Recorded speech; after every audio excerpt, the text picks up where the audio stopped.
don't really want to begin to talk about what happened yesterday on why we're doing this again so soon, but in a good way. It's like, hey, look, we can do this multiple times a week, but at the same time, But we don't want to, because once we have it done once, it's done, and it should be done. I mean, that's the dream for America as a whole. Like, why Because go to war 3 times? when you can do it once and be done with it. Yeah. I'm just saying that if I can't remember anything or any of the topics or any of my arguments or anything like that, that's because I gave them all out yesterday. They left my mind and they're gone. Yeah. So let's start. So that's just how it is. We'll crank the wheel. Hey, we haven't streamed in a bit, or we haven't done a podcast in a bit. Sometimes we haven't streamed in a bit either. We haven't done a podcast in a bit. It's been about 2-3 months. Or more. Well, between us, it's been way more. But there has been podcasts that have gone up. So we're back. We're gonna start hopefully knocking 2 out. 2 out a week would be dope. 1 a week would be cool. 1 a week would be sublime. We'll just say we're working on it. Yeah, so that's being worked on. What we were mostly talking about yesterday was the state of the streaming platforms. Now that all these reports are out, we can kind of look at stuff at a year in review and be like, yo, this made sense, or yo, this didn't make sense, or you're stupid, or anything like that. So, or where is platforms going compared to Twitch? Can anybody gain ground on them? And it turns out, no. I mean, YouTube pretty much. Yeah, YouTube did. In all fairness to them, they did. Yeah, a pretty it good seems job. to be more of a battle of the underlings, and Twitch just sitting up top watching. Yeah, YouTube did good. Facebook, I was super jazzed about being where they're at with things, because they just went from December 18 quarter market share was like under 3%, and now they're sitting at a lofty almost 9. So that's cool to see them go up, 4-fold on their percentages. To me, it was surprising to see how much they've grown. I guess maybe not because of how big the overall Facebook network machine is, but right. To see their gaming side start taking off like that, I was kind of surprised. I was content. If they're not known for gaming. No, not really. And it makes sense. Like, they're not necessarily like, you don't get on Facebook and say, I'm going to watch a bunch of streamers. That's not my aspect. No, like, open up Facebook at definitely all. not. The whole Mixer fiasco. I know there's a lot of bag holders on Mixer. Which part? There's a lot of bag holders on Mixer that don't want to talk about things, which is fine. It's whatever. I understand why you're passionate about the platform. There's plenty of people that still like Fitbit and shit, but like at the same point, when you drop 200 plus million at least on servers, acquisitions of streamers, Sparks, everything that they did that first year, to go from a 2.0 to a 2.6% over a year, I don't give a shit. The analogy that Mixer is just a rounding error in Microsoft's books does not justify wasting the amount of money and time spent on that project. Like, no one goes into situations saying, oh, 200 million loss plus, fuck it, who cares? Like, true. No, I mean, even though Microsoft has a ton money of in money, the bank, yeah, that's still a lot of money that they've invested in this platform to try to bring up and compete with everyone else. And even so, I mean, they've done so much integrating it with Xbox, having it front and center on the Xbox and everything like that. This isn't just something that they're just playing with. This is something that they seriously want to work, but it's not right now. Yeah, they're having trouble. And people that think that that's just something that you sweep under the rug have never worked in any sort of project management environment where you're responsible for execution and budgeting and forecasting. You don't go into that situation, burn through that kind of money and say, well, we tried. Oh, well.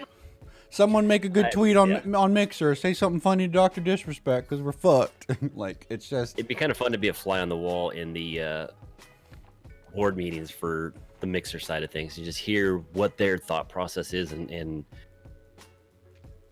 how they think that they can change everything. As you look at the stats for this past the past year, compared to, and I was looking at Streamlabs stats, you compare YouTube Gaming to Mixer.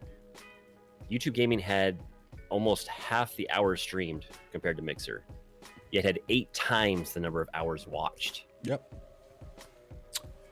And That's a big discrepancy there. Another good analytic to bring up, is the ratios that they were talking about. And one streamer to every 3 viewers is Mixer's environment right now.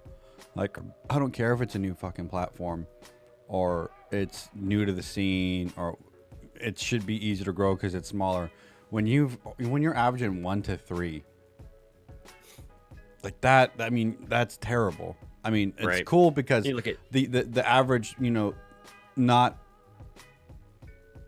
solid, well-rounded out streamer can be like, if I get 4 viewers, I'm ahead of the game.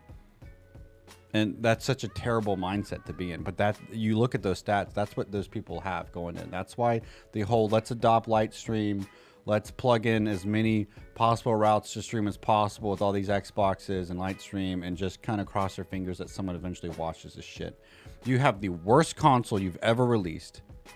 You have no games that are even being mentioned at any award shows or anything. No critics are talking about it outside of IGN, the pandering buttholes of America. Like, you don't have anything going for you on your console, and you want to plug this thing into your console and pray to God that this is going to work out. Like, it just won't work like that. And it's a shame, just because, I mean, Xbox used to have a solid environment to be around. Even just a regular ass Xbox Live. And Mixer just they need to get. I mean, they've tried to get their name out there more with bringing over Shroud and Ninja, and bringing over some more of the big Twitch guys. But all that's doing is getting Twitch people saying, "Hey, look, these guys are going over to Mixer." That's not expanding it elsewhere. It made Mixer look like a retirement home. You take 2 of the biggest streamers on Twitch, throw lofty contracts at them, tell them views don't matter, just bring over your quote-unquote your audience. And really the audience is Twitch. Twitch doesn't want to come over. And you just let them retire. And you just let them retire. I mean, it's fine. Like, if that's your game plan, if you want to be the coolest retirement home on the block, I fuck with it. People think that's cool, I guess. But, like, that's not the point of, like, being an aggressive streaming platform that is using both their Xbox environment and the streaming environment to promote games and keep games alive longer than recent time spans. So how do they get more viewers over? Because that's the thing with Mixer right now is they've got the number of streamers. That's apparent. That's apparent. And, according to Streamlabs stats, they said that the Mixer has the same number of unique channels as Twitch, but there's no viewers for it. So how can they get more viewers into their platform? And we discussed it before in that they need to expand what they're looking for instead of just focusing on Xbox and they need gamers. They need to go the Office 365 route with what y'all do with the education systems out there. You guys plug the living daylights out of Office 365 into these colleges, and you sell Surfaces into these colleges. How about considering plugging in, using your streaming platform as an infrastructure for remote schools, remote classes, all this stuff at universities, because you guys are all about using these entities in all these other regards. Someone from Xbox needs to get something going in their brain, walk over to the little Mixer group and say, let's start getting this into a collegiate format, because if you want to build up these viewerships, attack where your most likely demographics to be recurring viewers are, and that's at colleges and in the high schools.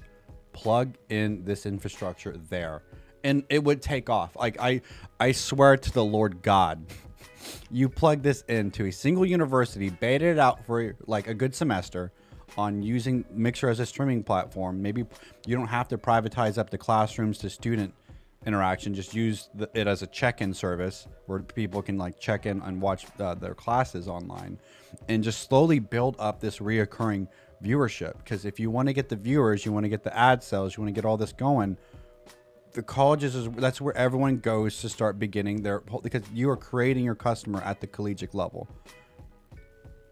That's where your consumer finally starts making a couple bucks.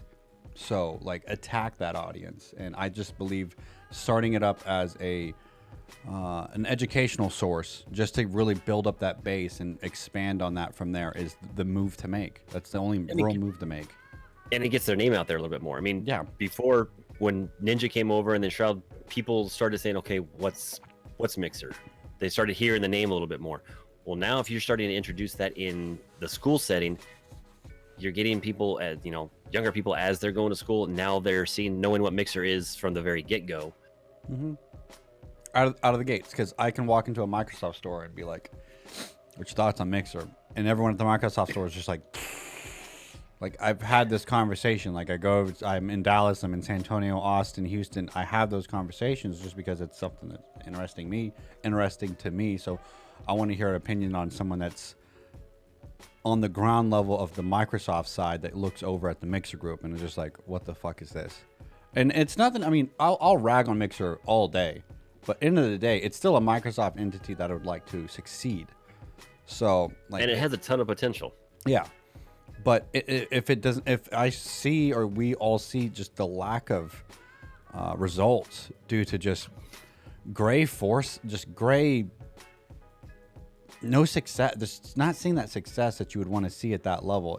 You have to call it out. You can't just say, and we talked about this. We've seen there's streamers on the platform of Mixer. I mean, they're cool people, but I see why they're being loyalists to the whole platform. But at the same time, there's been streamers saying, how could you sign a contract with the platform and then share articles that are not positive about the platform? That's not the point. The point is this is you're going to get caught up in the 2007 YouTube bullshit where you have all these people praising YouTube, and then when shit hits the fan in 2012, 2014 and people hate YouTube, then you have the kickback. You need to have just a steady back and forth of there's 50-50 of people that are perfectly content with life and people that would like to see improvements, or you're going to end up in a vacuum and not know what the hell you're talking about. Well, on the other side of that is Mixer needs to look at those criticisms from the people that are on their platform, versus acknowledge them, and work to fix those. I don't think they have the staff for that. I think that's a big thing. They've been cutting staff. The social media side of just kind of tweets out funny little gifs all the time and says random. I saw it yesterday. They were talking about, hey, we are booting out the follow for follow and the 24/7 stuff. And that's been a complaint for users for a long time, and it was only until a Twitch someone person big from Twitch blows them up that we see anything get done.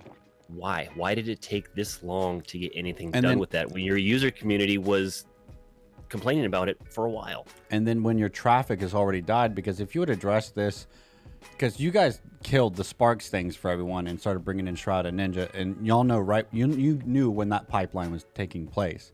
So why was this not done at that moment? Because you knew those farms exist. That was the whole point of the Sparks. You guys created that monster of the Spark channels and the farming. Yes, they did. Personally, that company.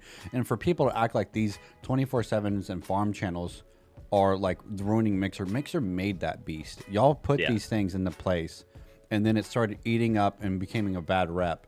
Like, they've lost the hype zones. They've lost Channel 1. They created the Spark Farm channels. That's all they did in 2019 outside of acquiring a couple names. What has been done on the back end of the platform for the streamers, for the mods, for users? There hasn't been any development really to it. They've got clips that have been in beta forever now. Still only a partner feature. There's been nothing new with the platform that any end user can see. Whereas you look on the Twitch side, you know, I went to TwitchCon and they had panels where they talked about this is what's coming, here's where we're going to show you now, and launched it. There's been new stuff since then that has already come out on the back end for the streamers, for the mods, and they've laid out their roadmap with product updates. We haven't seen any of that with Mixer. We haven't seen anything, and I think for me that's been a big sticking point. Is I want to know what's coming. If you don't show me that anything's coming, and then I look at another platform that's got a laundry list of things that are improving your experience, where do you think people are going to go? They're going to go to the platform that is communicating with them and showing them what to expect versus one that's been silent. And that's why, Syph left Mixer. That's why people flooded back to Twitch. There's just so much, and it's cool. If you're going to play the little penny stock company thing and just say big things are on the horizon, and then talk about all the success that you had with bringing over streamers, and then your founders leave. There's contracts that they have to uphold with that whole transition period, but for them not to see a reason to stick around afterwards and kind of dip off, I mean, there's nothing that, if you actually looked at the details and the stats behind all this, there's nothing that looks good for Mixer. There's really not. You can talk about you had growth, whatever. You're still dead ass last place. You don't have the viewers. You've got 30, 40 million consoles out there in circulation that could be drawing in eyes that aren't being utilized. Everything that y'all have built with channel ones and all this stuff, the Spark experiments failed miserably. No, there's nothing in channel one. There's nothing in the hype zones. The Sparks are just a gimmick for their box top coupons now. There's nothing that's shown that Mixer can create something that's sustainably good. Sadly. FTL, the website cracks every other day. People's streams get dropped all the time. There's so much to address. There's so much going on. It's probably a nightmare working over there. And there's no focal person that people can look at to. No, there's not. They do not from. have their Tim Cook / Steve Jobs / Bill. They don't have anything. They don't have their Phil Spencer. They don't have their Larry Herb. Like they don't have anyone over there really kind of campaigning for the platform. Like they have that poor guy Stein that's doing his thing, but you can only even their user voice channel. I mean, people put requests and features they'd like to see. That's not even staffed. That's come out in the past couple of days that their user voice, their feedback section is not even staffed by anybody. So there's nobody looking at those requests or complaints or feature requests that people are putting in. Yup. That's not good. Yeah, I don't think they have the staff. I don't think they have they've been financing the wrong things. They should have built up the website. They should have built up staff. They should have had things in place. They should have looked at an infrastructure, like something to plug in this streaming platform into that's a industry that would have been a little more receptive. They shouldn't. I don't think they should have bought Ninja and Shroud. Like, it's cool. Like, it's great. It was a good play doing that. I mean, it definitely. Right. And there needed to be some type of follow-up. They got Ninja. Okay, great. Follow-up is getting Shroud. Okay, that's another one. What more is there besides just stuff for those two people? And all the other platforms and all the creators on those platforms said you can't buy communities. And everyone looks right. You know? Everyone looks right. And Mixer looks wrong. And it's whatever. I mean, I'm not tied to the platform. I'm not going to, like, go home and cry tonight. Like, I'll be fine. I don't give a shit. It'd just be nice if something that Microsoft didn't crash.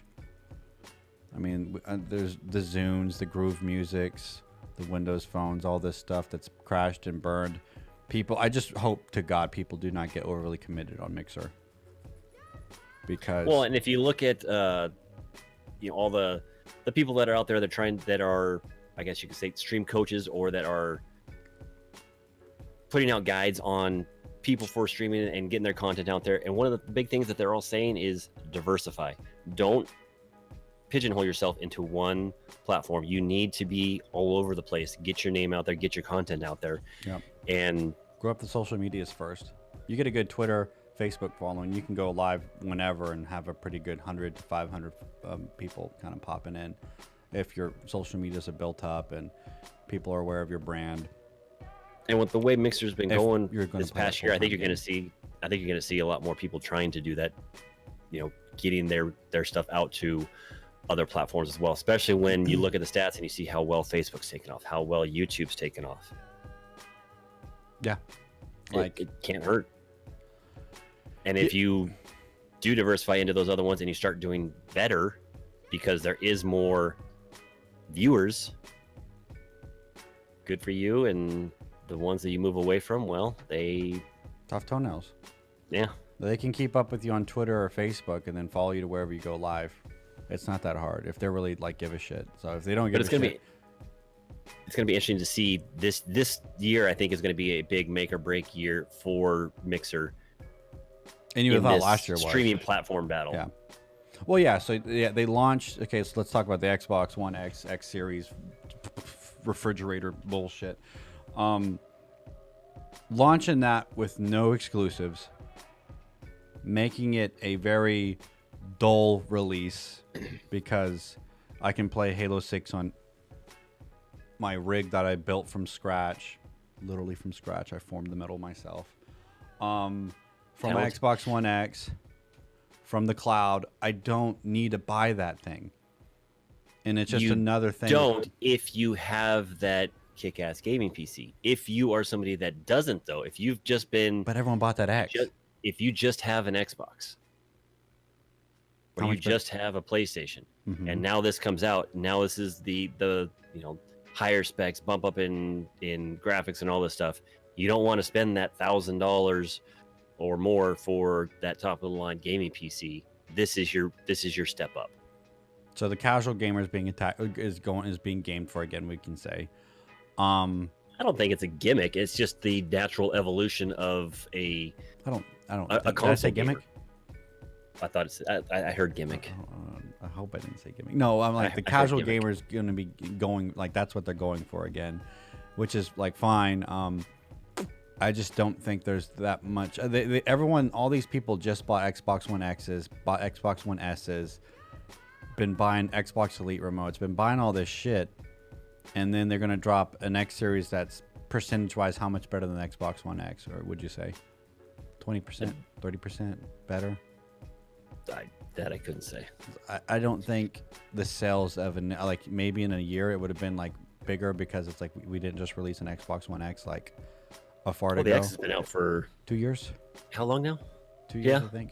2017, I remember going to E3 and they had little right. dev kits out, and it looked pretty sexy. But that was just a bump from the original Xbox One. That was platform. A good bump. That was one of the bigger bumps in regards to performances from OG Xbox to that. Yes.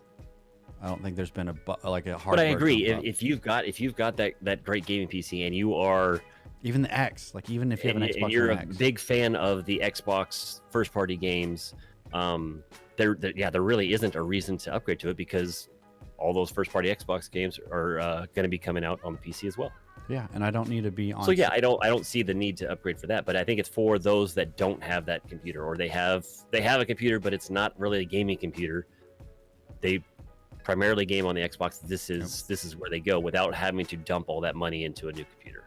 I think they're targeting an audience that's already been milked pretty heavily, and there's not going to be that many because with the big thing with the OG Xbox One release, the Xbox Live services were different. I couldn't play with 360 people. I couldn't talk to my 360 friends. Now that they've universalized everything, that need to I got to upgrade so I can talk to my friend Bill or whatever. Like, I don't need to do that. Like, I can just be on the Xbox One and X, or I can be on the computer and still be talking to everyone.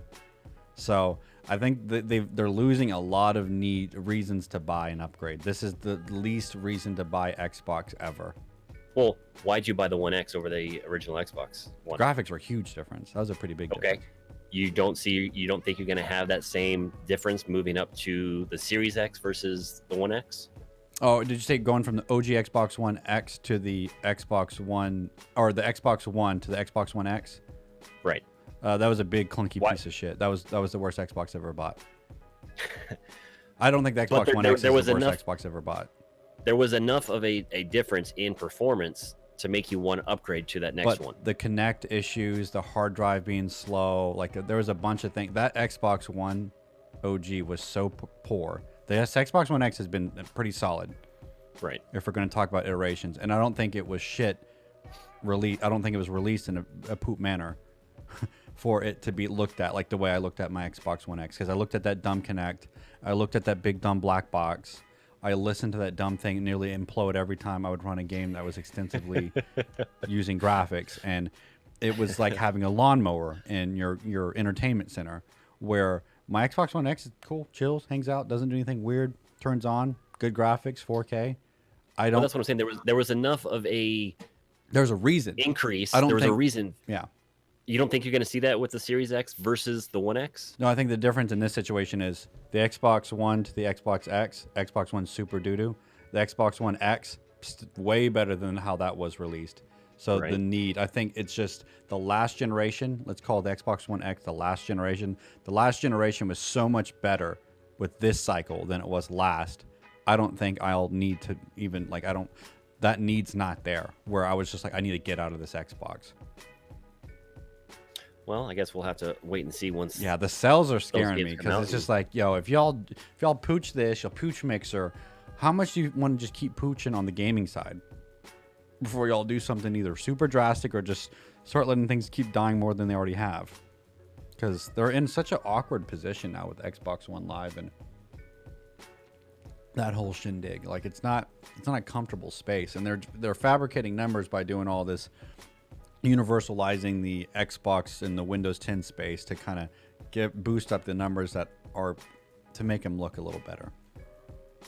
To me, I mean, that's what they're just trying to capitalize on as many users as possible, which is fine. That's what they should do. That's what Microsoft does. But I don't know. I kind of have a different take with how Microsoft's done things. I like the changes they've done with bringing the Xbox Live into the PC gaming world, and even on the Switch now they've got some Xbox Live integration. no, Satya wanted what, like 3 billion users on Windows 10 by like 2020 or some statement he made a while back, and those Windows 10 users are Xbox players. Like they're going to be playing Xbox games possibly on their devices, and that's a lot of people. Well, then having the Play Anywhere option for free games is outstanding. I love it. Yep. Being able to, It was really good. if I want to sit on the couch and play, Sea of Thieves, I can do that. Or if I want to actually jump on the computer and do it, I can do the same thing. And it's the same game. It's my same account. It's everything just moved over. That's awesome. And if they launch Xbox One X's streaming service on the Switch, and they start moving, they start turning their gaming experience into an OS, a software, like they did with Office and with Windows, they're gonna secretly monopolize the game without even really people catching on. Because And then their xCloud stuff, being able to play it on your phone remotely. the xCloud is the next like good, if they can make it, thing. I'm paranoid of how their servers are going to handle everything. That's a lot of information moving at a very fast rate. So there's going to be kinks and dinks all over the place with all that. Oh, absolutely. The cellular networks are going to have issues with that, especially people that have data caps, which is nasty on cellular. And I mean, you can see why they're already talking about 6G at these conferences around NATO and everything, about where they need to be in 4 or 5 years with speeds, just with how much is going to be getting cranked around the fucking space. So, I mean, it's just, there's a lot coming up, and it's just a matter of, can Microsoft execute? And where are they going to execute properly? And hopefully they can, because the thought of being able to take your Xbox games or your Microsoft first party games and play those remotely via your phone somewhere, that's awesome. Yeah, that's great, especially since Microsoft, there's no way that they'd come out with a mobile device. So this is the way to do it. I mean, they've perfected the Office 365 experience at this point. They've perfected it. The head of Office 365 needs to get freaking kidnapped, stuff a bag on his head, kidnap him, bring it over to Mixer and Microsoft, or Mixer and Xbox's teams, and just there needs to be some shared dialogue there, because Office 365 and maybe some of the Surface team members are the only things that are really showing true results outside of cloud. Yeah. Cloud and Azure, those are two different beasts. But if you can bring over the 365, since that's kind of a subscription-based thing, over there and kind of get some insight on how they're doing it so right, I think that needs to be done. But no, we're going to go ahead and like timestamp this sucker. If Microsoft finally dumps Mixer into an educational format to boost viewers, I want some sort of paycheck, and or just bring me on board. I'll be fine. I'll come hang out with y'all and beta out a university with y'all. Or alpha out. I'll do it at plenty of universities all over Texas. Just say when. But just stop beating around the bush with the streaming platform, for the love of God. Stop trying to they propped up so many bums with with the Sparks. So many people that they should have. I think I saw there was a cool stat out I read on one of the Mixer stat platforms that were keeping up with it. But there's 1,000 partners on Mixer. I couldn't tell you 25 people that should be partners. Shouldn't be partners. So it's like 25 people that I would look at and be like, oh, that's a good partner. I think they need to slim that list down. 1,000 partners on a platform that has right now probably 40,000 views.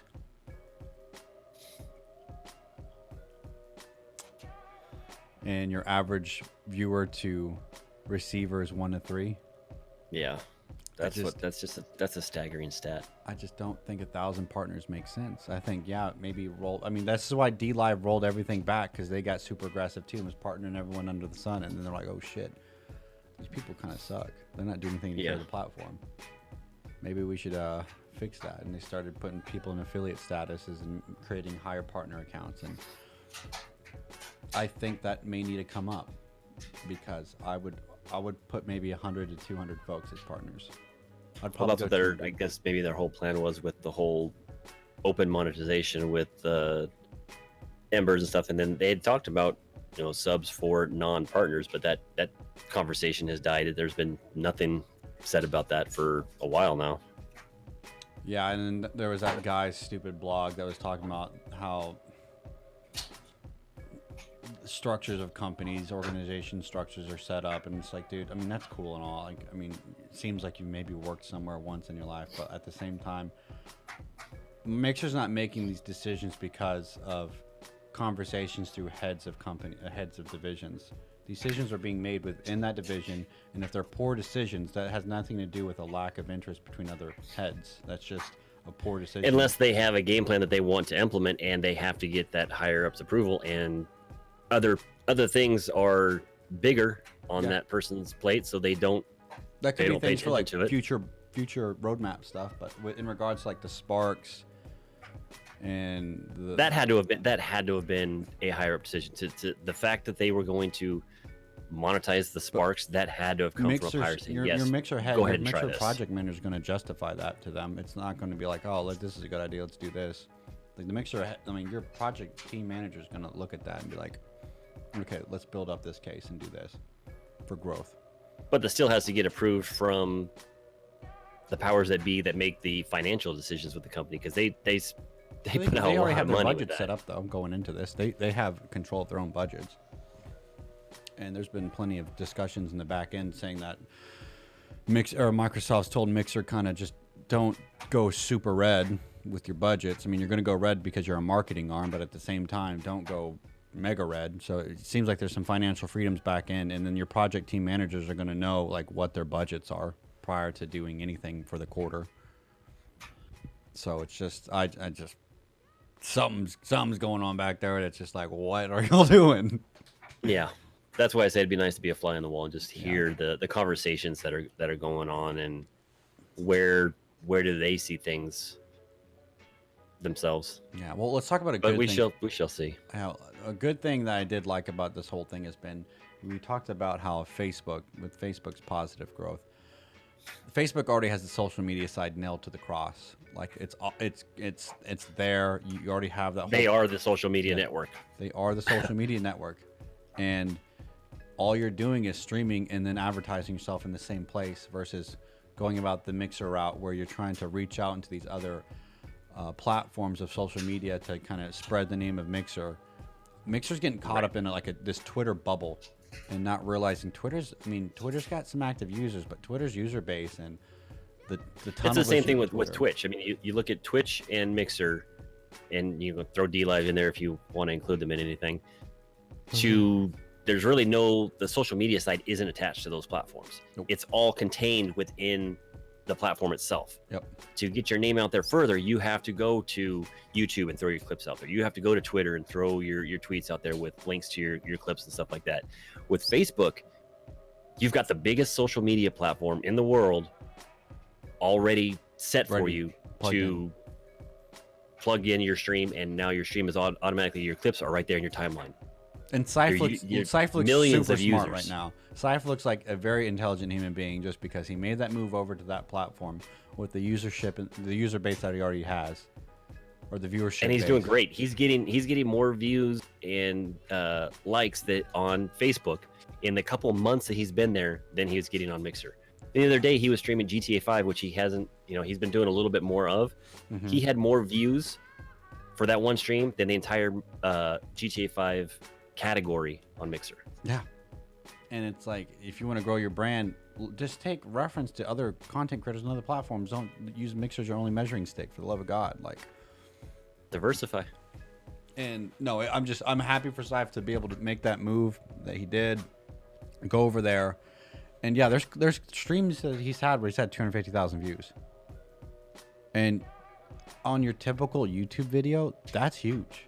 That's a big deal to get that many views. Yeah, and he's getting that on a predominantly social media platform. So a platform that's not known for gaming. I think going forward, we're going to start seeing Facebook gaming a lot more and hearing that name a lot more in this realm, because they've got the user base to just flood advertising with their gamers and their streamers. And it's not something that's really like too out of like it, they got it. Like it's just they have such a base, they have all these possibilities. I don't see how they have the best platform to grow on right now, 100%. Like there's not another platform you can just throw yourself all around like that and have that viewership. So I'm glad that you've kind of turned a leaf on maybe the possibilities of Facebook. There's positive sides to it, but there is also still people that hate Facebook. Oh yeah, period, and will not look at anything having to do with Facebook. I saw Facebook is down trends on Twitter, and it's just everyone's like, "Fuck Trump! That's a bunch of Russians. I hate Facebook. Facebook is Russian." Blah. So yeah, there's those people, and there's just people that don't like getting quote unquote spied on just because of the whole data Analytica things, but I mean, or Cambridge Analytica, and it is what it is. Google, Amazon, all these companies are doing just as bad to you. They're all doing it. You just had a PR thing that popped up. I mean, you're a clown to think that Facebook is the only one that's making you just selling your back end life. So that's such a petty argument to have. That's where these companies are making their money. Mm-hmm. So, I like where everything's out. I think Facebook just gave us a good route to kind of segue back to. YouTube's always going to be a cool, fun place because YouTube is a naturally pretty unbiased platform. There's people that love it that create on that platform. There's people that hate it that create on that platform. Well, and the thing about YouTube as well is that it's not just a gaming thing. I mean, YouTube is everything. Videos on anything and everything you could think of. Mm-hmm. So now you're watching some videos and all of a sudden a gaming clip of somebody pops up in your recommended section somehow, and they can feed a lot of these streamers and their clips into their analytics to pop up randomly in other areas to potentially get more viewers. Yeah, it's just like, what more do you want? I saw a thing today about YouTube that they're going to be the exclusive streaming home for esports for a couple different games. I think Call of Duty was one of them. I saw Google went in and got that COD contract thing or whatever the hell it was. Yeah, so that'll be pretty huge for them. Those are the moves. Those are the correct moves to be making. Go get the industry stuff that has the viewers. Yeah. That are going to come through no matter the platform to watch things like that. Go secure those. That's pretty big. Those bases versus securing a single individual that was made on a platform that has all the views. So it's just. That's a really, I did see that. That was a freaking good move. It was a really good move. I like that. So it's fun to watch this. It's fun to see how the streaming battles are going and how each little company is making moves to try to better themselves. I like it. Yeah, I like looking at the stats when they come out and just seeing how everyone's doing. And I think a lot of the timidness with moving over, just I don't want to lose all my friends that I made on the internet. No, please. And it's a valid concern for somebody that's actually spent a lot of time and effort on one specific platform. It is a big risk to move over to another one and hope that your viewers and your community move with you, because I mean, as we've seen with Ninja and Shroud, not everybody does. No, not at all. So it's just you either have to be in a situation where if streaming isn't your way of making money, it's not your sole source of income, then you've got an easier time to move over. But if you're set on your platform and that's your sole source of income, moving over is a huge risk because you could lose a lot. But I mean, that's the whole point of the social medias and the Twitters and the Facebooks. If you want to really move that base over, I mean, there's a lot of people that sub up just to have that networking experience and just to be like. And there's quite a few people that are making that switch, and they're doing it in different ways. I mean, there's some bigger partners on Mixer that are moving over to Twitch, and some of them are just cutting ties and moving. Some of them are doing the restream route, Some are doing the part-time Mixer, part-time Twitch, and moving. It's interesting to see how that works, and which ones will be more successful in getting their whole community to move over with them. Yeah. If you want to, I think the best route to avoid any loss of income at this point is still Patreon. You just got to build up that Patreon base. I can see why the platforms are so timid on plugging that feature in to streams. Because it doesn't give them any revenue. Yeah, it's gonna eat up their revenue stream, and they know what's gonna happen with that. So if any of the big players, like if Microsoft partners up with Patreon to secure that, because Microsoft's Mixer's been kind of like pandering to the whole we're very universal, stream wherever, whatever, we don't care, restream, do whatever. I think if they went that route, that kind of proves that they're serious about the whole universal, just also come game here as well type situation. So I think your typical streamer needs to start securing the bag more with Patreon, securing the bag more with their social medias, and always having something on YouTube and Facebook, because those are your two standstill curated content platforms that also operate as streaming platforms where you can kind of go either way on it. That's important. They got to have the plan set up for those that want to spend that kind of time, because that's why the curated content's so attractive. We can do this, spend 45 minutes talking, make a couple edits, and throw up a podcast where people are streaming 8 to 12 hours a day. And baby, I got things to do. I got war. I just can't be doing that. Yeah. So, yeah. We'll see. We shall see. I think this is going to be the big year that we see moves or see things hopefully not shut down. But I think this is going to be a big year for all of them to see where they all go. If Mixer stays sub 4% or 5%, a lot of people will be fired. I think a lot of people will be fired. They're gonna slim back on a bunch of things. Things will not be looking good. So throw it up for maybe the death of Mixer. Who knows? We'll see what happens. I hope not, but I mean, if it I hope not either. I hope this is the year that they start to make these changes and turn things around for them, because I do like the platform. I mean, it's where I started streaming first, and they'll have me at Hype Zone. You didn't have me with 2019, but I mean, 2018 was pretty cool. But yep, that's it. I mean, well, go ahead. Shooting for a ballpark on these weekends is nice. We're getting another podcast out now that we know that we can do back-to-backs any day of the week. Yeah, any day of the week. Let's not shoot for back-to-backs. Let's make sure our audio gets included.